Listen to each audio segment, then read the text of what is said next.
వెలిగింపబడిన నీవు నీ ఇంటి వారికి వెలుగునిచ్చేలాగున నీ విశ్వాస జీవితం, నీ వెలుగు జీవితం, నీ రక్షణ జీవితము ఖచ్చితంగా ఉండాలి. ఫస్ట్ ఎవరిని వెలిగించుకోవాలంట? ఇంటి వారికి. ముందు ఇంటి వారిని రక్షించుకోవడానికంటండి మనము దీపం వలె వెలుగుతూ ఉండాలంట. ముందు ఇంట్లో వాళ్ళను మార్చుకోవడానికి ప్రయత్నించాలి. తరువాత మనం ఎంతమందికి సాక్ష్యం చెప్పినా ప్రయోజనకరంగా ఉంటుంది.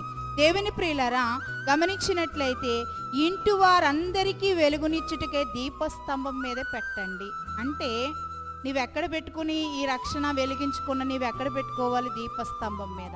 ఆ దీపస్తంభమే యేసుక్రీస్తు ప్రభువారు.